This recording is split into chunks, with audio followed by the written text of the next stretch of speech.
రెండు దిన వాక్యంలో ఉండి ఆరాధన కొరకై ఒక మాట చదువుకుందాం. మత్తయి సువార్త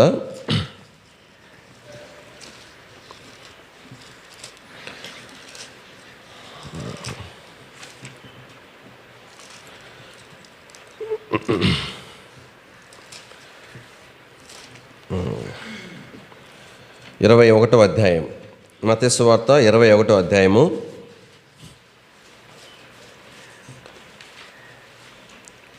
42వ వచనం అందరము కలిసి చదువుకుంటాం. మత్తయి సువార్త 21వ అధ్యాయము 42వ వచనం అందరం కలిసి. మరియు యేసు వారిని చూచి, ఇల్లు కట్టువారు నిషేధించిన రాయి మూలకు తలరాయి ఆయను, ఇది ప్రభువు వలననే కలిగెను, ఇది మన కన్నులకు ఆశ్చర్యము అను మాట మీరు లేఖనములలో ఎన్నడను చదవలేదా? ప్రభు సహాయం కొరకే ప్రార్థన చేద్దాం. ప్రీతండి, మరోసారి మీ పాదముల దగ్గరికి వస్తున్నాము ప్రభా. మీ కృపను కోరి వస్తున్నాం. మీరు సహాయం చేయండి ప్రభా. మేము చేతకాని వారమని ఎరిగిన వారమే మీ సహాయం కొరకు వస్తున్నాము. ఏదో అలవాటుగా మేము ప్రార్థించడం చేయటం లేదు, కానీ మీరు పరలోక సింహాసనం నుండి ప్రభా మీరే మాతో మాట్లాడిన ఆశించి మీ పాదముల దగ్గరికి వస్తుంటున్నాము.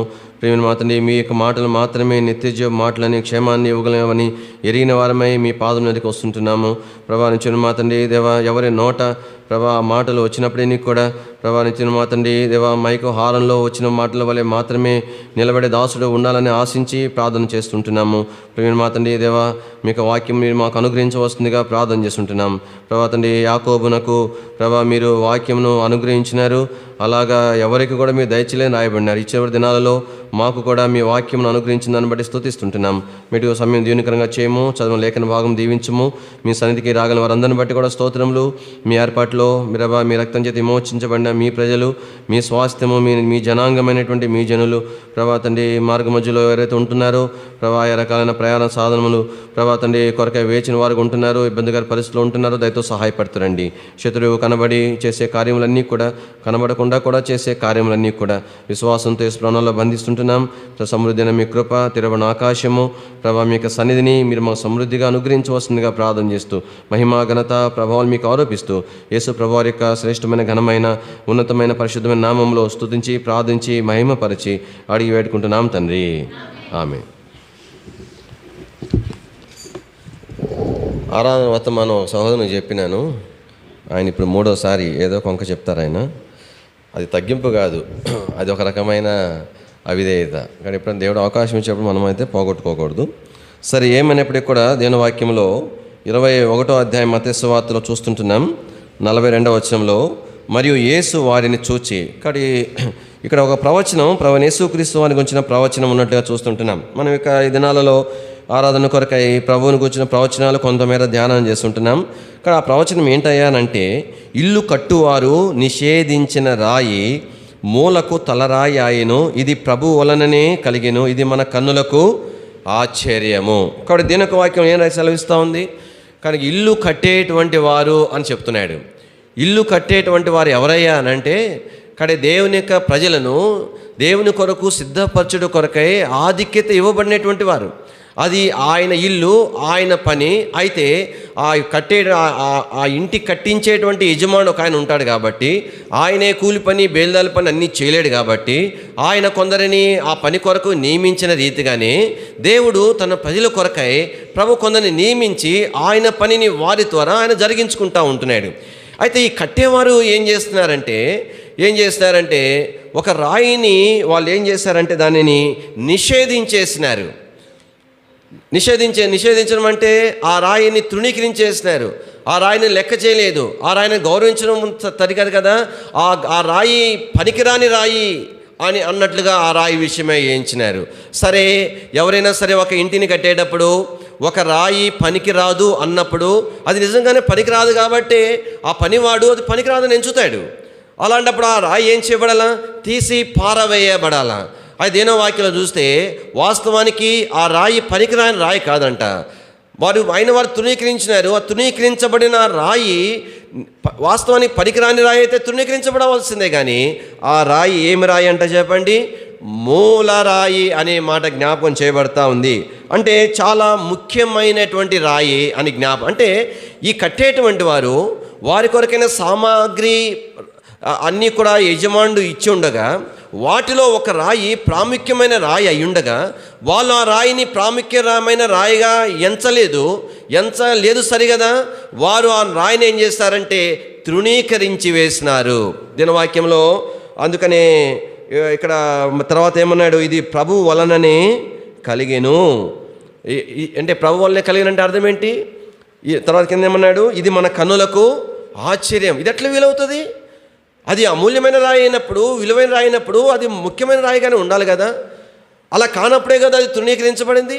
తృణీకరించబడిన రాయి ఎట్లా ముఖ్యమైన రాయిగా అవుతుంది అంటే, ఇది ఎవరు చేసినారాయి అంటే ప్రభువే చేసినాడు. దాని గురించి దేని వాక్యం మనకి ఏం చెప్తుందంటే, మన కన్నులకు ఆశ్చర్యం. మానవ దృష్టికి అర్థము కాదు, గ్రహించలేరు.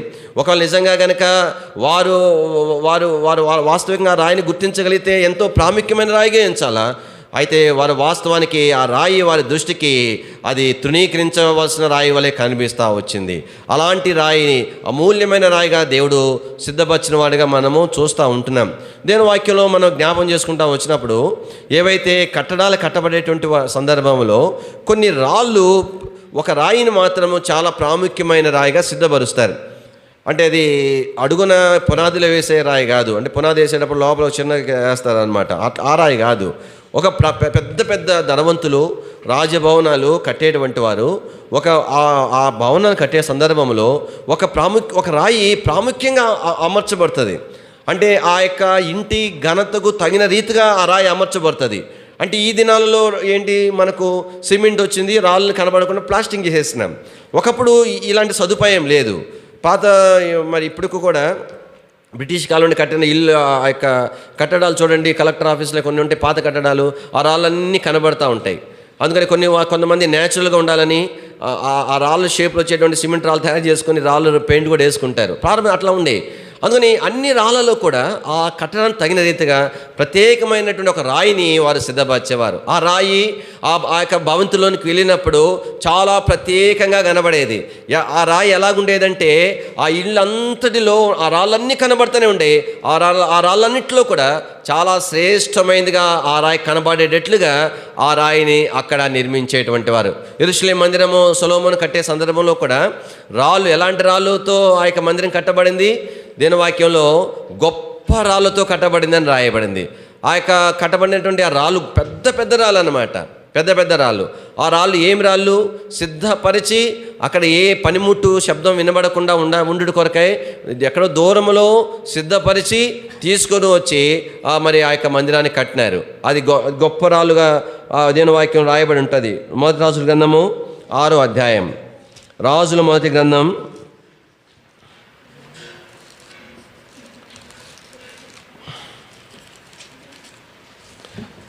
5వ అధ్యాయము 17వ వచనం. రాజు సెలవేగా వారు మందిరం యొక్క పునాదిని చెక్కిన రాళ్లతో వేయుటకు గొప్ప రాళ్లను, మిక్కిలి వెలగల రాళ్లను తెప్పించిరి. కాబట్టి అన్నీ కూడా గొప్ప రాళ్ళను తెప్పించినారు. వాస్తవానికి మరి ఈ రాయి ఏమి రాయి అంటే వాటిలో ఒక ప్రత్యేకమైన ఒక రాయి. అందుకని దేని వాక్యంలో మరి పడివేయబడినటువంటి యెరూషలేము మందిరం కట్టే విషయంలో ప్రభువు జెరుబాబెలుతో ఒక మాట చెప్తాడు. దేని వాక్యం రండి, జకర్యా గ్రంథం 4వ అధ్యాయము. జకర్యా గ్రంథం క్లుప్తంగా కొన్ని మాటలు జ్ఞాపం చేసుకొని మన ఆలోచన ప్రవేశిస్తాము. యోనా, మీకా, నహూము, హబక్కూకు, జెఫన్యా, హగ్గయి, జకర్యా. పేజీ సంఖ్య 778 పేజీ. పాత నిబంధనలో 778 పేజీ. జకర్యా 4వ అధ్యాయం. దయచేసి 6-7 వచనాలు అన్నీ కలిసి ఉన్నాయి, అందరం కలిసి వద్దాం. అప్పుడు అతడు నాతో ఇట్లా, నేను జెరుబాబెలు నాకు ప్రత్యక్షమగు యెహోవా వాక్ ఇదే, శక్తి చేతనైనను బలము చేతనైనను కాక నా ఆత్మ చేతనే ఇది జరుగునని సైన్యములకు అధిపతికి యెహోవా సెలవిచ్చెను. గొప్ప పర్వతమా, జెరుబాబెలును అడ్డగించుటకు నువ్వు ఏమాత్రము దనవు, నీవు చదును భూమి వగుదువు, కృప కలుగును గాక అని జనులు కేకలు వేయగా అతడు పై రాయి తీసుకొని పెట్టించును. కానీ ఇది పునాది మీద వేయబడిన రాయి కాదు. ఒక రాయి కనబడుటకై ఒక స్థానంలో ఉంచబడుటకు ఏర్పాటు చేయబడిన రాయి మరి ఆ రాయి పెట్టే సందర్భంలో అన్ని రాళ్ళతో పని జరిగినంత సాధారణంగా ఉండదు. ఆ రాయి పెట్టేటప్పుడు అది ప్రత్యేకమైన రాయి కాబట్టి, అది పైనగా ఉండేటువంటి రాయి కాబట్టి, కనబడేట్టుగా ఉంచబడే రాయి కాబట్టి, అది మూల రాయి కాబట్టి, ముఖ్యమైన రాయి కాబట్టి, ఆ రాయి పెట్టేటప్పుడంట ఏం చేసేవాళ్ళంట చెప్పండి, చక్కగా వారు కేకలు వేస్తూ ప్రభుని స్తుతిస్తూ ఆ రాయి పెట్టేవారంట. కృప కలుగునుగాక, కృప కలుగుగాక అని జనులు కేకలు వేయగా ఆ రాయి మరి పెట్టించబడుతుంది. అందుకే యేసు ప్రభువారు కూడా యోబుతో చెప్తూ ఒక మాట చెప్పినాడు, భూమి యొక్క పునాదులు వేసినప్పుడు నువ్వు ఉన్నావా అని చెప్తూ. కాబట్టి ఒక ప్రాముఖ్యమైన రాయి పెట్టేటప్పుడు కూడా అప్పుడు కూడా దూతలు ఏం చేస్తారంట? యోబు గ్రంథం 38వ అధ్యాయం, యోబు గ్రంథము 38వ అధ్యాయం 7వ వచనం, ఉదయ నక్షత్రములు ఏకంగా కూడి పాడినప్పుడు దేవదూతలందరూ ఆనందించి జయధ్వనులు చేసినప్పుడు దాని మూల రాతిని వేసిన వాడు. కాబట్టి ఆ ముఖ్యమైనటువంటి రాయి వేసే సందర్భంలో అందరూ ఏం చేస్తారంట? దేవదూతలు అందరూ కూడా జయధ్వనులు చేస్తూ వచ్చినారు, అందరూ పాటలు పాడుతూ వచ్చినారు. ఇదంతా కూడా మనం ఎందుకు జ్ఞాపం చేసుకున్నామంటే ఈ రాయి యొక్క ప్రాముఖ్యత అలాంటిది. అయితే దినవాక్యంలో చూస్తున్నాం, ఇలాంటి రాయి, ఇలాంటి ప్రాముఖ్యమైన రాయి, ఎంతలాంటి గొప్ప రాయి, విలువైన ఈ రాయి వారు ఎందుకు తృణీకరించినారు అని. ఆ రాయి ఎవరో కాదు, ప్రభు అయిన యేసు క్రీస్తు వారు. కాబట్టి ఆ దినాలలో శాస్త్రులు, పరిసయ్యులు, ధర్మశాస్త్రోపదేశకులు, మరి రకరకాల తెగల వారు ఆ దినాలలో, కాబట్టి వారు దేవుని యొక్క పరిచర్య చేస్తూ వచ్చినారు. దేవుడు వారికి ఆధిక్యత ఇచ్చినాడు. దేవుని వాక్యంలో మనం చూస్తూ వచ్చినప్పుడు ప్రభు దానికి ముందు ఒక ఉపమానం చెప్పినాడు. ద్రాక్ష తోట కొరకై పనివారిని నియమిస్తే ఆ పని చేసేటువంటి క్రమములో మరి గుత్తకి ఇచ్చినాడు, అంటే కౌలుకి ఇచ్చినాడు. కౌలుకి ఇస్తే ఇప్పుడు సంవత్సరానికి ఒకసారి ఆ రావాల్సిన కౌలు కలెక్ట్ చేసుకోవడానికి మనుషులను పంపించినారు. మనుషులను పంపిస్తే వాళ్ళు ఏం చేసినారంట? కాబట్టి అది ఆ ద్రాక్ష తోట వాళ్ళది కాదు, వాస్తవానికి వాళ్ళ కౌలు కొంత ఇచ్చిన మిగతాదంతా వారిదే. దానివల్ల వాళ్ళకి లాభం ఉంది. ఎందుకంటే ఆ ద్రాక్ష తోట యజమాని అరకొర ఏర్పాట్లు చేసి ఆ తోట ఇవ్వలేదు, శ్రేష్టమైన తోట ఇచ్చినాడు, అన్ని ఏర్పాట్లు చేసినాడు. అందుకే ఎంత కావాలంటే అంత లాభమే వాళ్ళకి. కాబట్టి కౌలు ఇంత ఇవ్వాలని అంత మాత్రమే ఇచ్చి మిగతాదంతా వారిది. అయితే వాళ్ళు ఏం చేసినారు? ఆ యజమానికి ఇవ్వాల్సింది కూడా మాకే కావాలని ఆశపడినారు. అందుకని ఏం చేసినారు? మేము ఇవ్వని పోమంటే వాళ్ళు ఒప్పుకోరు కాబట్టి, యజమాని పంపించిన వారు కాబట్టి వాళ్ళని చంపి పడేసినారు. చంపిపోతే యజమాని ఏం చేశాడంట? కాబట్టి ఆయన యజమానుడు కాబట్టి, గొప్ప ధనవంతుడు కాబట్టి, కాబట్టి గొప్ప భూస్వామి కాబట్టి, ఒకరిద్దరు అయితే ఏమైపోయిందో అక్కడ తెలియదు. కాబట్టి ఏమన్నా మాటకు చే సందర్భం వచ్చిందో తెలియదు. నమ్మి వాళ్ళకి ఇచ్చాను, వాళ్ళు అటువంటి వారు కాదు, నాకు రావాల్సింది నాకెందుకు ఇవ్వరు? అంత మిగిలినంతా వాళ్ళదే ఉండగా నాకు రావాల్సింది వారు బిగబట్టుకోవడానికి, దానికోసం వాళ్ళు ఎందుకు చంపుతారు అనుకొని చెప్పి ఎక్కువైనటువంటి పని వారిని పంపించినాడంట. వాళ్ళు ఏమనుకున్నారు? మరలా ఈ మొదటి పని వారి విషయంలో ఏమైతే చేసినారో అదే విషయము ఆ ఎక్కువైన పని వారిని మొత్తాన్ని పట్టుకొని చంపిపడేసినారు. ఆ తర్వాత యజమాని ఏమనుకున్నాడంటే నేను ఇంకా వారి విషయం నమ్మకం ఉంది, వారి విషయం దానికి అనుమానం లేదు. ఎందుకంటే ఆ తోట మనం పొలం ఒకరికి ఇచ్చేటప్పుడు విచారణ చేసుకోకుండా అనాలోచనగా ఎవరికి పడితే వాళ్ళకి ఇవ్వం. నమ్మకంగా మనకి ఇవ్వాల్సిన కౌలు ఇస్తారు అనుకున్న తర్వాతనే, నిర్ధారణ చేసుకున్న తర్వాతనే ఇస్తాం. కానీ ఆ యజమానుడు ఇంకా వారి విషయమై సానుకూలమైన ఆలోచన కలిగి ఉన్నాడు. అప్పుడు అనుకున్నాడు, నా కుమారుడిని నేను పంపిస్తాను. కుమారుని పంపించగానే వాళ్ళు ఏ కారణాన్ని బట్టి వాళ్ళని చంపినారో అది అప్పుడు బయటపడుతుంది. ఎందుకంటే నా కుమారుని చంపరు, కాబట్టి వాళ్ళు చేర్చుకొని నా కుమారుని గౌరవించి, అయ్యా నా యజమానుడికి రావాల్సింది మా దగ్గర ఉన్నది, ఇదిగో పలానా కారణాన్ని బట్టి ఇట్లా పరిస్థితిని బట్టి వాళ్ళు చంపాల్సి వచ్చింది, ఇదిగో మా యజమాని తీసుకొని చెప్పి ఆయన చేతికి ఇస్తారు, గౌరవంతో పంపిస్తారని చెప్పి ఆ యజమానుడు వారిని నమ్మి తన కుమారుని పంపిస్తే వాళ్ళు ఏమనుకున్నారో తెలుసునా? ఆ యజమానుడికి, ఇంత భూస్వామి యజమానుడికి వీడొక్కడే కొడుకు. ఇప్పుడు దాకా పనులను చంపేసి ఆయనకి ఇవ్వాల్సిన కౌలు కూడా మనం సొంతం చేసుకున్నాము, అయితే వీడిని కనుక చంపేసేస్తే మొత్తం మంది అయిపోద్ది అనుకొని చెప్పి ఆ కుమారుని చంపివేసినారు. అందుకు దేని వాక్యంలో ఇది ఎందుకు ప్రభు చెప్తూ వచ్చినాడంటే, ఆ దినాల్లో శాస్త్రులు పరిచయం వారితో, కాబట్టి వారు ప్రభువుని వారికి దేవుడు శ్రేష్టమైన ఆధిక్యత ఇచ్చినాడు. సమస్త మేలులు దేవుని పరిచర్యలో అనుభవించేటువంటి ధన్యత ఇచ్చినాడు. అయితే దేవునికి చెందవలసింది నమ్మకంగా ఆయనను మహిమపరచాలని ఉద్దేశంతో ఆ పనిని అప్పగించినారు. అయితే వారికి వచ్చిన దాన్ని వారు అనుభవించినారు, దేవునికి చెందవలసినది కూడా వారే అనుభవిస్తూ వచ్చినారు. కానీ దానికోసమే ప్రవక్తలను పంపిస్తే వాళ్ళందరినీ కూడా చంపేయడం ప్రారంభించినారు.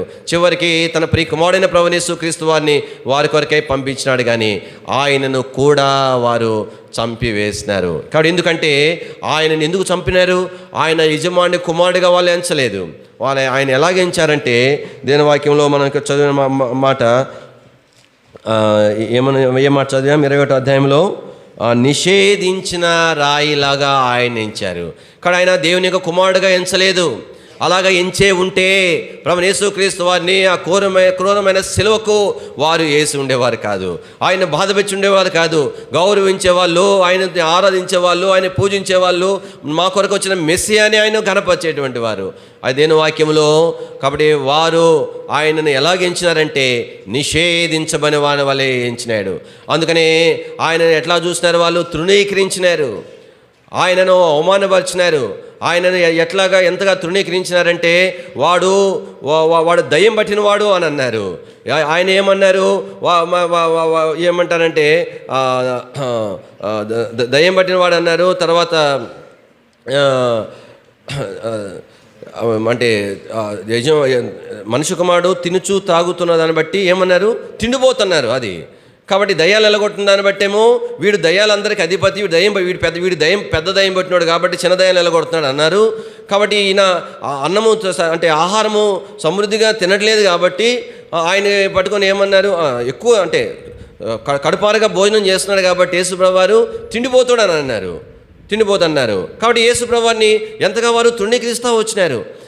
ఎంతగా తృణీకరించినారంటే ఆయన పాపులతో ఉండేటువంటి వాడు, పాపులతో స్నేహం చేసేవాడు, వాళ్ళతో కలిసి భోజనం చేసేటువంటి వాడు అని వారు తృణీకరించినారు. ఎంతగా యేసు ప్రభువారు భూమి మీద తృణీకరణానికి గురైనాడంటే వారిలో ఒకడైనటువంటి మరి నికోదేము, అతను బోధకుడైండుగా ప్రభువుని కలవడానికి భయపడిపోయినాడు. ఒకవేళ కనుక యేసు ప్రభువుని కలిసి ఉంటే కానీ ఈ నికోదేము కూడా తీసి పక్కన పడేసి ఉండేవాళ్ళు. అంత ఆయన కలవడం అంటే అంత అవమానం, ఆయన కలవడం అంటే అంత సిగ్గుకరమైన సంగతి. వాళ్ళకి తెలిస్తే వాళ్ళు ఒప్పుకోరు.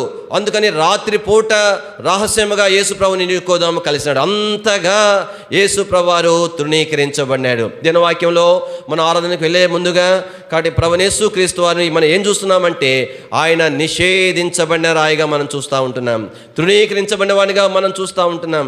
ఎంతగా ఆయన తృణీకరించబడినాడంటే శిలువ మరణానికి ఆయనను అప్పగించి క్రూరముగా ఆయన చంపునంతగా తృణీకరించబడ్డాడు. ఎంతగా ఆయన శిలువలో ఆయన చంపబడ్డాడంటే దేహమంతా పోయిన గాయములను బట్టి ఆ శిలువ మీద ప్రభువుని చూచినప్పుడు ఈ వేలాడుతున్నటువంటి ఒక మనుషుడా లేదా మాంసపు ముద్ద అన్నట్లుగా యేసుప్రభువు వారు కనబడతా వచ్చినాడు. తలలో ముళ్ళ కిరీటం నుండి రక్తం అంతా కారిపోతూ ఉంది.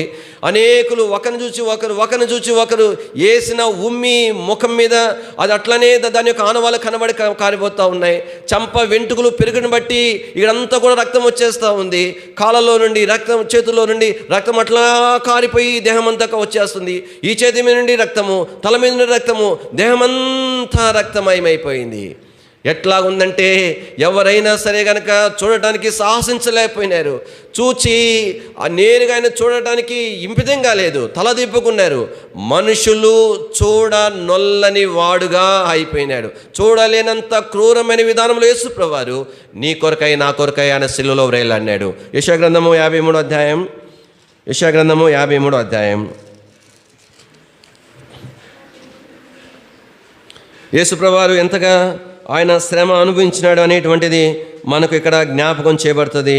దయచేసి 2వ వచనంలో లేత మొక్క వలె, ఎండిన భూమిలో మొలిచిన మొక్క వలె అతడు ఆయన ఎదుట పెరిగెను. అంటే ఆయన అర్థం ఏంటి?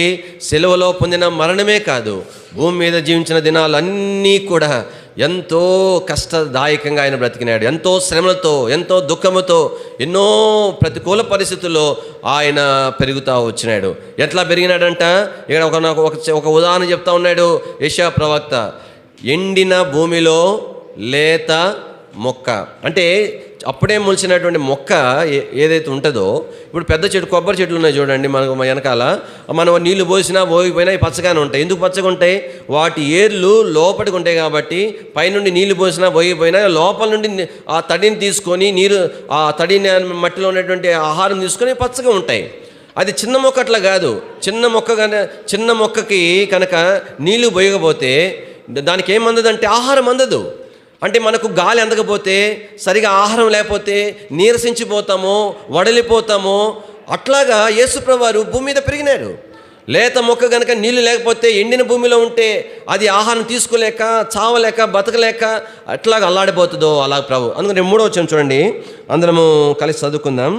53వ అధ్యాయం 3వ వచనం. అతడు తృణీకరింపబడిన వాడును, ఆయను మనుషుల వలన విసర్జింపబడిన వాడును, వ్యసనాక్రాంతుడుగాను, వ్యాధిని అనుభవించిన వాడుగాను, మనుషుడు చూడ నొల్లని వాడుగాను ఉండెను. అతడు తృణీకరింపబడిన వాడు గనుక మనము అతనిని ఎన్నిక చేయకపోతేమి. కాబట్టి అమూల్యమైన రాయి ఎలాంటి రాయి అయిపోయింది చెప్పండి? ఆ రాయి మరి తృణీకరించబడినటువంటి రాయిగా మనం ఆ రాయిని చూస్తూ ఉంటున్నాం. ఈ మాట మర్చిపోతున్నాను. నిషేధించబడిన రాయిగా ప్రభుని మనం చూస్తున్నాం. 3వ వచనంలో ఏమన్నాడు? తృణీకరించబడినాడంట, తర్వాత ఆయన విసర్జించబడ్డాడంట. ఎట్లాగైనాడంట అని చెప్పండి? వ్యాధి అనుభవించిన వాడు. హాస్పిటల్లో చూడండి, బాగా వ్యాధిగ్రస్తులైన వారు, ఎక్కువ వ్యాధితో బాధపడేవారు, వారు ఎంత ముఖం ఏలాడేసుకొని ఉంటారు, ఎంత దీన స్థితిలో ఉంటారు. అలాగా ప్రభు శ్రమ అనుభవించినాడు. తర్వాత కింద అన్నాడు, మనుషులు చూడ నొల్లని వాడుగా అయినాడు, తృణీకరింపబడినవాడు. కాబట్టి మనం కూడా ఏం చేస్తామంటే చెప్పండి, ఆయన్ను లెక్క చేయలేదు. ఎందుకు చేయలే? అలాంటి రాయిగా ప్రభు చేయబడినాడు. దాన్ని బట్టి మనం ప్రభుని ఆరాధించవలసిన వారుగున్నాం. అయితే దేవుని వాక్యంలో వాస్తవానికి ఆయన మరి నిషేధించబడిన రాయి అయినంత మాత్రాన ఆయన వాస్తవికంగా నిషేధించబడిన రాయి కాదు. ఆయన ఎలాంటి రాయి అంటే అమూల్యమైనటువంటి రాయి, మూలకు తలిరాయి, ప్రాముఖ్యమైన రాయి, సిద్ధపరచబడిన శ్రేష్టమైన విలువైన గొప్ప రాయి ప్రభువైన యేసుక్రీస్తు వారు. అందుకని ఒక వాక్యంలో ఇక్కడ మనం చూస్తూ వచ్చినప్పుడు అలాంటి రాయిని ఒక కట్టడం కొరకు ప్రత్యేకంగా సిద్ధపరిచేవారు. అయితే ప్రభువైన యేసుక్రీస్తు వారు అట్లా కాదు. ఆయన తనంతట తానుగా దేవుడై ఉన్నాడు. కానీ మన విషయం ఏంటి? మనల్ని దేవుడు ఆత్మీయంగా సిద్ధపరచడానికి మనం సిద్ధపరచబడుతున్నటువంటి రాళ్ళము. శ్రేష్టమైన వాదనలు ప్రభువును సిద్ధపరచవచ్చు. కానీ అంటే ఒక మాట చెప్పాలంటే, ఇలాంటి రాళ్ళు భూమిలో మనకు దొరకవు. భూమిలో దొరికేటువంటిది, కొండలో దొరికేటువంటి రాళ్ళు, ముక్కు మూతి సరిగా లేనటువంటి రాళ్ళు దొరుకుతాయి. అవి సిద్ధపరచబడిన తర్వాతనే అవి చాలా శ్రేష్టమైనవిగా, గొప్ప రాళ్ళుగా మనం వాటిని చూడగలుగుతాం.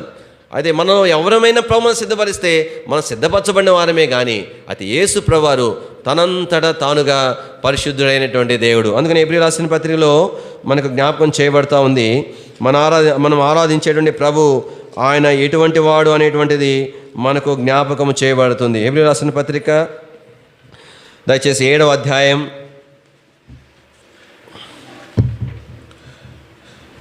26వ వచనం అందరం కలిసి చదువుతామండి. దయచేసి 7:26. పవిత్రుడును, నిర్దోషియు, నిష్కమలశుడును, పాపులలో చేరక ప్రత్యేకంగా ఉన్నవాడును, ఆకాశ మండలము కంటే మిక్కిలి హెచ్చైన వాడునైన ఇట్టి ప్రధాన యాజకుడు మనకు సరిపోయినవాడు.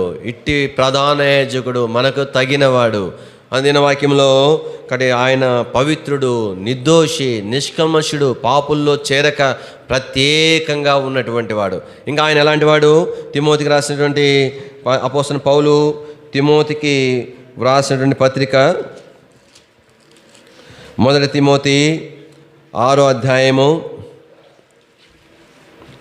15వ వచనం.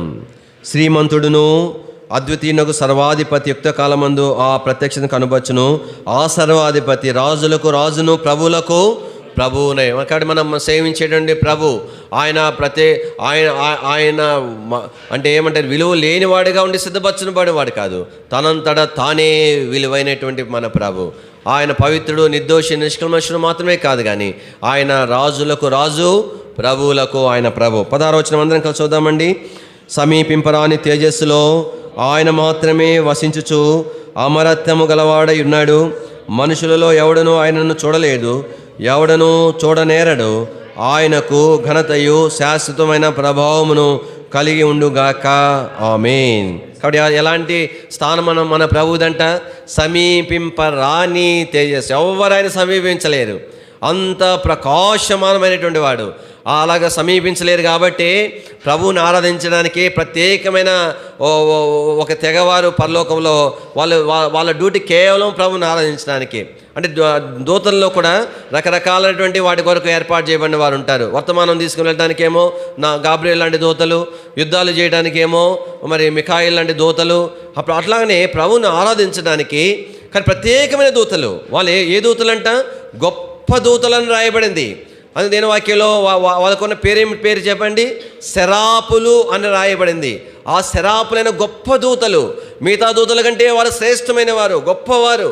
ఎందుకోసం వారిని దేవుడు ఏర్పాటు చేసినాడంటే కేవలము దివారాత్రములు గాన ప్రతిగానములతో ప్రభుని ఆరాధించడం కొరకే చేయబడేటువంటి వారు.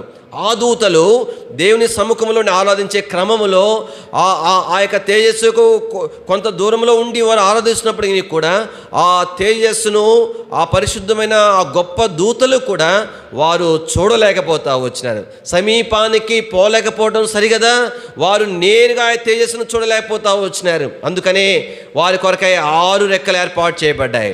2 రెక్కలతో ఎగురుతూ వచ్చినారు, 2 రెక్కలతో వాళ్ళ పాదాలు కప్పుకున్నారు, 2 రెక్కలతో వాళ్ళు ముఖాన్ని కప్పుకున్నారు. ఎందుకు ముఖాన్ని కప్పుకున్నారు? ప్రభువా, నీవు సమీపింపరాని తేజస్సులో నీవు మాత్రమే నివసించేటువంటి వాడు, నిన్ను మేము దూరం నుండి కూడా చూడలేనంత తేజస్సు కలిగినటువంటి వాడు అని చెప్పి వారి తమ ముఖాలు కప్పుకొని ప్రభువుని ఆరాధిస్తున్నారు. ప్రభు స్తోత్రాలు. మన ప్రభు ఆయన ఎలాంటి వాడంటే సహజ సిద్ధంగానే తనంతట తానే ఎంత శ్రేష్టమైనటువంటి వాడు. యెషయా గ్రంథము 6వ అధ్యాయం, యెషయా గ్రంథము 6వ అధ్యాయము 2వ వచనం చదవండి.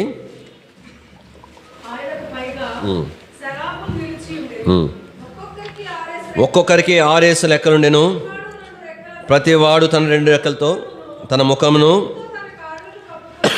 2 రెక్కలతో తమ కాళ్ళను కప్పుకొని ఎగురుచుండెను. కాబట్టి 2వ వచనంలో ఏముంది? ఆయనకి పైగా శరాపుల దగ్గర 1 నంబర్ వేసి కింద రాయబడింది. ఏం రాయబడింది చూడండి? ఆ మహాదూతలు. కాబట్టి ప్రభుని వారు ఆరాధిస్తుంటున్నారు. అలాంటి ప్రభువుని ఆరాధించడానికి దేవుని సన్నిధికి చేర్చుకుని పడ్డాం. మనకు ఆధిక్యత ఉందా చెప్పండి? అంత పరిశుద్ధులే ఆయన నేరుగా చూడలేనప్పుడు, వారే దూరంగా ఉన్నప్పటికీ కూడా సమీపించలేని స్థితిలో దూరంగా ఉండి ఆ దూరం నుండి కూడా వారు చూడలేనటువంటి ప్రభుని ఈ దినము దేవుని ఇంటిలో దేవుని పిల్లలతో కలిసి వచ్చి ఆయన ఆరాధిస్తున్నామంటే ఎంత గొప్ప ఆధిక్యత. ప్రభు స్తోత్రాలు. ఆ ప్రభు కాబట్టి ఆయన యోగ్యుడు, ఆయన తనంతట తాను యోగ్యమైనటువంటి వాడు. అందుకని నేను వాక్యాలు చూస్తే ఈ యొక్క రాయి అమూల్యమైనటువంటి మూల రాయి, ప్రాముఖ్యమైన రాయి, అందరిలో అన్ని రాళ్ళలో ప్రత్యేకమైనటువంటి రాయి. ఆ రాయిని పోలిన రాయి ఏ రాయి కూడా లేదు. అయితే దేని వాక్యాలు చూస్తాం, స్వాభావికంగా తనంతట తానే యోగ్యుడు అయినప్పటికీ కూడా ఆ ప్రభు, నిషేధించబడినటువంటి ఆ ప్రభు, తృణీకరించిన ఆ ప్రభు ఎలాగున ఈ అమూల్యమైన రాయిగా మూలరాయిగా అయినాడో తెలుసున? ఆయన స్వాభావికంగా మూలరాయి అయిన దానిని బట్టి ఆయన ప్రాముఖ్యమైన రాయిగా పరిగణించబడలేదు. అయినప్పటికీ ఆయన ప్రాముఖ్యమైన రాయిగా పరిగణించబట్టు కొరకై ఒక కార్యమును ఆయన చేయాల్సి వచ్చింది. పరలోకంలో యోహాను పరలోక దర్శనాన్ని చూస్తూ వచ్చినప్పుడు ఆయన దేవుని యొక్క చేతిలో ఉన్నటువంటి ఆ గ్రంథమును తను చూచినాడు. ఆ ముద్రల చేత అది ఆ మూయబడిన గ్రంథాన్ని చూస్తున్నాడు. దానిని విప్పడానికి ఎవరైనా ఉన్నారన్నప్పుడు ఎవరు కూడా ఆ గ్రంథము ఎదుట నిలవడానికి ఏ మనుషుని కూడా శక్తి లేకపోతా వచ్చింది. యోహాను ఏడవడం ప్రారంభించినాడు. అయ్యో ప్రభా, ఆ గ్రంథాన్ని ఎవరు ఎప్పలేరా అని ఏడుస్తూ ఉంటే అప్పుడు దేవుని యొక్క దూత చెప్పినాడు, ఏడవద్దు, ఆ గ్రంథమును విప్పడానికి యోగ్యుడైన వాడు ఒక ఆయన ఉన్నాడు, అమూల్యమైన వాడు ఉన్నాడు, శ్రేష్టమైన వాడు ఉన్నాడు. ఎట్లాగా ఆయన స్వాభావికంగా ఆయన యోగ్యుడైనప్పటికీ కూడా శిలువలో మరణించకపోయినా ఆయన దేవుడే అయినప్పటికీ కూడా యోగ్యుడుగా దేనిని బట్టి ప్రత్యేకంగా ఆయన ఎంచబడతా వచ్చినాడు. ఆయన శిలువలో మరణించి రక్తమిచ్చి మనల్ని కొనుక్కొని దాన్ని బట్టి ఆయన యోగ్యుడిగా చేయబడతా వచ్చినాడు. చూడండి దీని వాక్యంలోంచి ప్రకటన గ్రంథము దయచేసి 5వ అధ్యాయం 4వ వచనం. ఆ గ్రంథము ఇప్పటికైనను చూచుటకైనను యోగ్యుడెవడును కనబడనందున నేను బహుగా ఏడ్చుచుండగా. ఎవరు ఆ యోగ్యత పొందారు? ఆ జయం ఎవరు పొందారు? 5వ వచనంలో ఆ పెద్దల్లో ఒకడు ఏడవకము, ఇదిగో దావీదుకు చిగురు యూదా గోత్రపు సింహము 7 ముద్రలు తీసి ఆ గ్రంథమును విప్పుడుకై జయము పొందిన నాతో చెప్పెను. దేనిని బట్టి ఆయన జయం పొందినాడు? అందరం కలిసి వద్దాం. 6వ వచనం. మరియు సింహాసనమునకును ఆ 4 జీవులకును పెద్దలకును మధ్యను వధింపబడినట్లుండిన గొర్రెపిల్ల నిలిచి ఉండుట చూచితిని. ఆ గొర్రెపిల్లకు 7 కొమ్ములు 7 కన్నులు ఉండెను. ఆ కన్నులు భూమి అందరికి పంపబడిన దేవుని 7 ఆత్మలు. దేనిని బట్టి ఆయన యోగ్యుడిగా ఎంచబడినాడంట? దేని వాక్యంలో మనం రాయబడుతుంది, వధింపబడినట్లుండిన గొర్రెపిల్ల నిలవబడి ఉండుట చూచితిని. ఆ గొర్రెపిల్ల పరలోకంలో కనిపిస్తున్న ప్రభువైన యేసుక్రీస్తు వారు గొర్రెపిల్ల వలె కనబడుతున్నాడు. ఎలా కనబడుతున్నాడు? ఏం చేయబడినాడు ఆయన? వధించబడ్డాడు. వధింపబడిన గొర్రె అది ఉన్న స్థలంలో కింద పడిపోవాలా, లేచున్న గొర్రె పడిపోవాలా. అయితే ఈ గొర్రె పడిపోలేదు. వధించబడినటువంటి గొర్రె ఏం చేయబడింది? నిలవబడి ఉంది. ఏం చూపిస్తూ ఉంది? ఆయన పునరుద్ధానానికి సాదృశ్యంగా ఉంది. మరణ భూస్థాపనల పునరుద్ధానంలో పొందిన ప్రభువుకు మనకు కనిపిస్తుంటున్నాడు. దానిని బట్టి ఆయన యోగ్యుడిగా చేయబడ్డాడు. దానిని బట్టి అందుకని ఈ దినాలలో మనము ప్రభువుని ఆరాధించుతున్నామంటే వాస్తవికంగా తనంతట తాను ఆయన మన ఆరాధనలకు యోగ్యుడు. అంత మాత్రమే కాకుండా ఆయన శిలువలో నీ కొరకు నా కొరకు వధించబడి సమాధి చేయించి తిరిగి లేచిన వాడు కాబట్టి ఆయన మన ఆరాధనలకు యోగ్యమైనటువంటి వాడు. సింహాసనం మీద దేవాది దేవుని చూస్తూ ఉంటున్నాం. గొర్రెపిల్లేమో ఆ సింహాసనం కింద నిలబడతా ఉంది. ఒక సాధారణమైనటువంటి ఏమంటే సాధు జంతువులాగా ప్రభు ఇక్కడ మనకు కనబడుతున్న సందర్భంలో ఎవరిని ఆరాధించాలా? సింహాసనం ప్రభువుని ఆరాధించాలా, లేదంటే గొర్రెపిల్లని ఆరాధించాలా, లేదా ఇద్దరు కలిపి ఆరాధించాలా? ఎవరిని ఆరాధించాలా? దీని వాక్యంలో అందుకనే వారు ఎవరిని ఆరాధించారు? 5వ అధ్యాయం 5వ అధ్యాయము 8వ వచనం చదవండి ఎవరైనా. ఆయన దాన్ని తీసుకున్నప్పుడు ఆ 4 జీవులను వీణెలను ధూపద్రవ్యంతో నిండిన సువర్ణ పాత్రలను పట్టుకొని ఉన్న ఆ 24 పెద్దలను ఎక్కడ సాగిలపడ్డారు? గొర్రె పిల్ల ఎదుట సాగిలపడ్డారు. మనం ఆరాధించవలసింది ఎవరని? ఏ నామమును బట్టి మనం దేవుని ఆరాధించాలంటే ప్రభు అయిన యేసుక్రీస్తు వారి నామమును బట్టి మనం ఆరాధించవలసిన వారున్నాం. మన ఆరాధనలకు ఆయన మాత్రమే యోగ్యుడైన వాడుగా ఉంటున్నాడు. ఆయన పనిని బట్టి త్రిత్వత్వము కలిగినటువంటి ముగ్గురు అయినటువంటి దేవుడుగా ఉన్నప్పటికీ కూడా ఆయన ఒకే దేవుడుగా ఉంటున్నాడు. ఆ దేవుడే ప్రభువైన యేసుక్రీస్తు వారు. అందుకని నేను వాక్యంలో కింద భాగంలో మనం చూస్తూ వచ్చినప్పుడు మరి 9-10 వచనాల్లో ఆ పెద్దలు, నీవు ఆ గ్రంథం తీసుకుని ఆ ముద్రను ఇప్పుడు యోగ్యుడవు. నీవు ఎందుకు యోగ్యుడంట? వధించబడిన వాడవై రక్తమిచ్చి ప్రతి వంశంలో ఆయా భాషలు మాట్లాడే వారిలో ప్రతి ప్రజలో జనములో దేవుని కొరకు మనుషులు కొన్నావు. ఆయన రాజ్యంగా చేసినావు, యాజకులుగా చేసినావు. దానిని బట్టి మనం ప్రభువుని ఆరాధించాలి. మనం ఎక్కడో ఉన్నాం, ఏ జనాంగంలో ఉన్నా, ఏ తెగలో ఉన్నా, ఎక్కడ పడి ఉన్నప్పటికీ కూడా ప్రభువు నిన్ను నన్ను కొన్నాడు. ఆయన రక్తమిచ్చి కొన్నాడు, మన కొరకే వధించబడ్డాడు. ఆయన జనాంగంగా మనల్ని సంపాదించుకున్నాడు. దీని వాక్యంలో మనం అందుకని ఆ ప్రభుని మనం ఏం చేయాలి చెప్పండి? ఆరాధించాలి. ఎంత సంతోషంతో ఆరాధించాలా, ఎంత ఆధిక్యతతో ఆరాధించాలా, ఎంత ఘనంగా ఆరాధించాలా, ఎంత గొప్ప స్వరంతో ఆరాధించాలి. మనం ఏదో గొన గొన గొన గొన గొన గొన నోట్లో ఆరాధన చేయకూడదు. అర్థమవుతుందా? ఏదో నేను ఈ ఆరాధన మీకు సంబంధం లేదు, ఇది నాకు నా దేవునికి సంబంధించి ఆయన ఇంటే లాస్ట్లో మాత్రము యేసు ప్రభువుని ఆరాధిస్తాను తండ్రి నేను పెద్దగా అంటాను, ఎందుకంటే మీరు ఆమెను అనాలి కాబట్టి. అట్లానే కదా ఆరాధన. మనం ఎట్లా చేయాలా? ఎలాంటి ఆ ప్రభు నీ కొరకు నా కొరకు ఎంతగా తృణీకరించబడడానికి ఇష్టపడ్డాడు. మనం ఆరాధించేటువంటి ప్రభు ఎంత శ్రేష్టమైన, కేవలము మహాదూతలు మాత్రమే ఆయన ఆరాధించేటువంటి ఆ ప్రభుని ఆరాధికుల జాబితాలు మనం తీసుకురాబడినాం. ఎంత గొప్ప ఆధిక్యత! పాపంలో చెడిపోయిన మనము ఆయన వధించబడి రక్తమిచ్చి కొనబడినటువంటి వారం. అందుకని ఎట్లాగా ఆరాధించాలట? దేని వాక్యంలో 12వ వచనం, వారు వధింపబడిన గొర్రెపిల్ల శక్తియు ఐశ్వర్యము జ్ఞానము బలము ఘనత మహిమ స్తోత్రము పొందనరుడని గొప్ప స్వరంతో ఆరాధించాలా. ఆయనకే మహిమ ఆరోపించాలా, ఆయన స్తోత్రముగా ఆరోపించాలా, ఆయన కనపరచాలా, ఆయన మహిమపరచాలా. ఎంత గొప్ప శ్రేష్ఠ ఆధిక్యత! అందుకని ఈ మత్తయి సువార్త 21వ అధ్యాయంలో మనం చూస్తూ వచ్చినప్పుడు, కాబట్టి యేసు ప్రభువే దేవుడు అనే దానికి ఒక చిన్న ఎన్నోసార్లు మనం గుర్తు చేసుకుంటూ ఉన్నాము ఆ సందర్భాన్ని. మనకి ఇక్కడ కూడా కనబడుతుంది. మత్తయి సువార్త దయచేసి 21వ అధ్యాయం 42వ వచనంలో ఏముంది?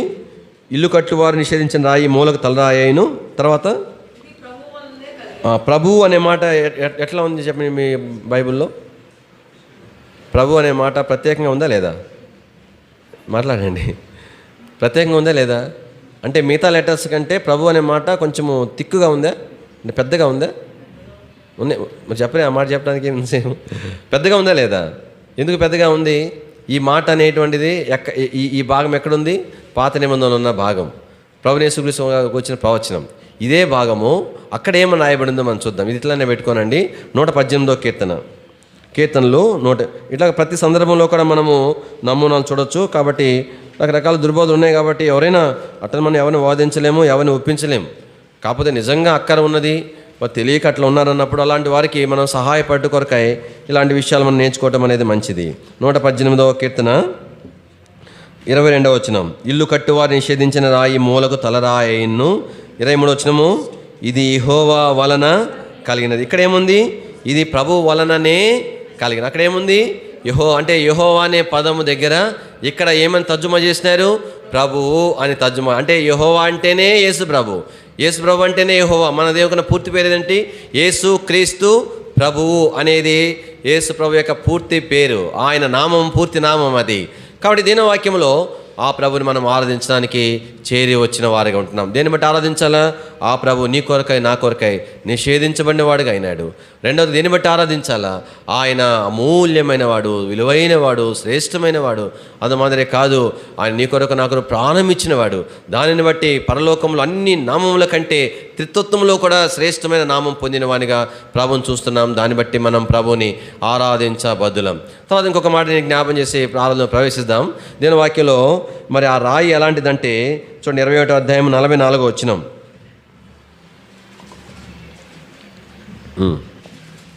మత్తయి 21:44, మరియు ఈ రాతి మీద పనుకువాడు. ఇది చిన్న రాయి అయితే కదా, పెద్ద రాయి. అది అన్ని రాళ్ళ కంటే పెద్దది, శ్రేష్టమైంది, చాలా ప్రత్యేకంగా కనబడుకు చేయబడిన రాయి. పోయి దాని మీద పడితే ఆ రాయికి ఏమవుతుంది? నా మూతి పళ్ళు రాలుతుంది తప్పితే ఏమండి. కాబట్టి అర్థం ఏంటి? ఏం చూపిస్తూ ఉంది? ఆ ప్రభువుకి విరోధమైన ఏది కూడా భూమి మీద ఏం చేయబడదు చెప్పండి? నెరవేర్చబడదు. కాబట్టి అలా ప్రయత్నం చేసి మొహం మగలు కొట్టుకోవాల్సిందే. అర్థమవుతుందా? పళ్ళు ఒకటో రెండో రాలి చేతిలో రావాల్సిందే కానీ. కాబట్టి ఆ రాయికైతే ఏమీ కానే కాదు. అందుకనే అది నా దేవునికి విరోధమైన, దేవుని పనికి విరోధంగా ఎన్ని ప్రయత్నాలు జరుగుతూ వచ్చినాయి.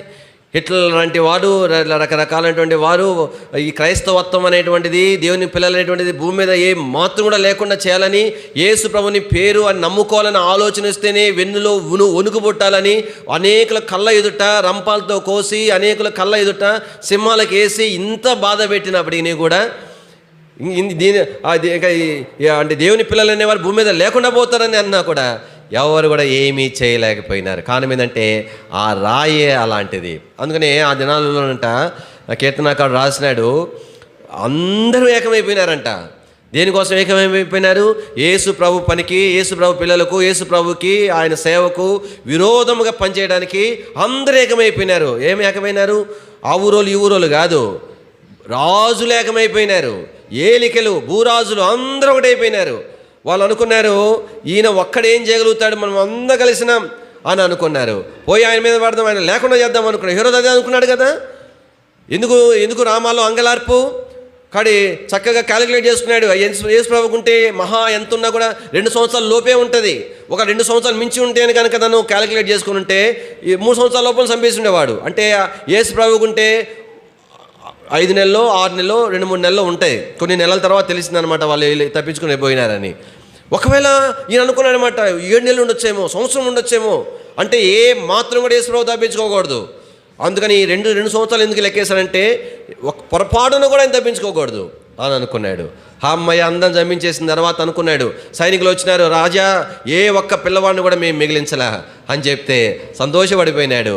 యేసు ప్రభు కూడా వాళ్ళతో ఏం చేయబడ్డాడు? సంహరించబడ్డాడని. ఆ సందర్భంలోనంట, కాబట్టి ఏలికలంతా ఆలోచన చేస్తేనంట పరలోకం నుండి ప్రభు ఏం చేశాడంట?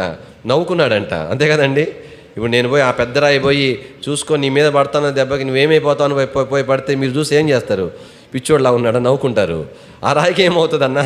కాబట్టి నీకే దెబ్బలు తగులుతాయి అని. రెండో కీర్తన, ఇది సందర్భం కాదు కానీ కాబట్టి క్లుప్తంగా నేను జ్ఞాపం చేస్తాను. రెండవ కీర్తన దయచేసి 3వ వచనం. భూరాజులు యెహోవాకును, ఆయన అభిషేక్తుడు అంటే యేసుక్రీస్తు ప్రభువుకిని, అభిషేక్తుడు అంటే క్రీస్తు అని అర్థం, క్రీస్తుకును విరోధముగా నిలవబడుచున్నారు, ఏకీవించి ఆలోచన చేస్తారంట. అది ప్రభు ఏం చేశారంట? 4వ వచనం. ఆసిండొకవాడు నవ్వుచున్నాడు, అపహాసించుచూ ఉన్నాడు. దాని కింద ఆయన తీర్పు గురించిన విషయం కూడా ఉంది అనుకోండి. కానీ దేని ఒక వాక్యంలో మన ప్రభు మొట్టమొదటిగా ఆయన నిషేధించబడిన రాయిగా అయిపోయినాడు. అందుమాదిరే కాదు, మన ప్రభు ఎంతో యోగ్యమైన రాయిగా మనం చూస్తున్నాం. కానీ మనల్ని సంపాదించుకుంటూ కొరకాయ శ్రేష్టమైన యోగ్యత సంపాదించిన వాడిగా, మన ఆరాధనలకు యోగ్యుడిగా మనం ప్రభుని చూస్తూ ఉంటున్నాం. ఆ తర్వాత ఆ ప్రభు ఎలాంటి వాడంటే, ఆ రాయి మీద పడేవాడు ఆ సందర్భం పక్కన పెడితే ఆయన తీర్పు తీర్చే దేవుడుగా మనం చూస్తున్నాం. వాడు తృణీకరించబడినాడు, ఆయన మన కోసం ప్రాణం ఇచ్చి ఆయన యోగ్యమైన వాడిగా పరలోకంలో మనం చూస్తున్నాం. ఆయన రానయ్యున్న లోకమంతటికి తీర్పు తీర్చడానికి రానయ్యున్నటువంటి ప్రభువుగా మనం చూస్తుంటున్నాం. లోకమంతటి మీదకి రావాల్సిన ఉగ్రతను కుమ్మరించడం కొరకే రానయ్యున్న ప్రభువుగా మనం చూస్తూ ఉంటున్నాం. అందుకని ఇదే భాగంలో రాయబడింది, రాయి మీద పనివాడేమో తునకలైపోతాడంట. కానీ చదవండి 21:44 మత్తయి. అది ఎవని మీద పడునో వానిని నలిజేయను. అంటే నేను పోయి ఆ రాయి మీద పడితేనేమో నా ముక్కు మూతి పగిలిపోతుంది, నాకు దూకపోతుంది, ఆ రాయికి ఏం కావట్లే. ఆ రాయి నా మీద పడితే ఇంకేమన్నా ఉందా చెప్పండి? తునాతునకలు అయిపోవడమే. అంటే ఏం చూపిస్తూ ఉంది? దేవుని యొక్క ఉగ్రత చూపిస్తూ ఉంది. లోకమంతా మీద రావాల్సిన ఉగ్రత ఎంత కఠినమైనది. దేవుని వాక్యంలో ఇదే భూరాజులు అన్నారు. అందరూ కూడా భూరాజులు, గనులు, సహస్రాధిపతులు, మరి వారందరూ కూడా ఏమంటారంటే సైన్యాధిపతులు, పరాక్రమశాలులు, వారందరూ వారి జ్ఞానము, వారి బలము, వారి అధికారము ఆయన ఉగ్రతను తప్పించలేకపోయింది. వారు పరిగెత్తుకుని పోయినారంట. ఎక్కడ పోయినారు తెలిసిన? పెద్ద పెద్ద బండల దగ్గర పోయినారంట. పోయి ఆ బండలతో పిచ్చి పట్టినలాగా ఆ బండలతో మాట్లాడారంట. బండా నా మీద పడు, నా మీద పడు అని అన్నారంట. ఒకవేళ ఆ బండకి కనుక నోరుంటే ఆ బండ అంటది, ఒరే మనుషుడా, నేను నీ మీద పడితే తునాతుంగలు అయిపోతావు కదా, ఎందుకు పడమంటున్నావంటే, నువ్వు నా మీద పడిందని నేను భరించగలను కానీ ఆ దేవుని ఉగ్రత నేను భరించలేను. కొండ దగ్గర పోయి చెప్తాంట, కొండ మా మీద పడు అంటే, ఒకలా కొండకు నోరుంటే నేను ఏమనుకుంటున్నావు? ఒక చిన్న రాయిని అనుకుంటున్నావా? సిమెంట్ పిల్లని అనుకున్నావా? నేను కొండను, నీ మీద పడితే ఏమైపోతావు అంటే ఆ కొండ అంటదంట, అంటారంట లేదు నీవు మా మీద పడటం వలన మాకు ఏమైనా కూడా దానికంటే మించినది ఆయన ఉగ్రత వలన కలిగేటువంటి శ్రమ. అందున వాక్యంలో ప్రభు స్తోత్రాలు. ఎలాంటి శాపగ్రస్తమైన పాపం నుండి మాత్రమే కాదు, రావాల్సిన మన మీద ఉన్న ఆయన యొక్క మరి ప్రచండంతో కూడిన ఉగ్రత నుండి ఆయన మనల్ని విమోచించినటువంటి వాడు. రండి ప్రకటన గ్రంథం ఈ వచనం జ్ఞాపం చేసుకుందాం. ప్రకటన దయచేసి 6వ అధ్యాయం 15, 17 వచనం కలిసి ఉన్నాయి. భూరాజులు, గనులు, సహస్రాధిపతులు, ధనికులు, బలిష్ఠులు, ప్రతి దాసుడు, ప్రతి స్వతంత్రుడు కొండ గుహల్లోనూ బండ సందులోను దాక్కొని సింహాసనాసనుడి యొక్కయు గొర్రెపిల్ల యొక్క ఉగ్రత మహాదినం వచ్చును, దానికి తాళాజాలిన వాడేవాడు. మీరు మా మీద పడి ఆయన సన్నిధికి గొర్రెపిల్ల ఉగ్రతకును మమ్మును మరుగు చేయడని పర్వతములతోనూ బండలతోనూ చేపొచ్చున్నారు. ఎంత అనుదిన వాక్యంలో మరి ఆయన రక్తం వలన మరి విమోచించబడి మరింత నిశ్చయముగా ఆయన ఉగ్రత నుండి మనం ఏం చేయబడినాం చెప్పండి? తప్పించబడినటువంటి వారం. రోమీయులకు రాసిన పత్రిక, అపోస్తలుడైన పౌలు రోమా సంఘానికి రాసిన రోమీయుల పత్రిక 5వ అధ్యాయం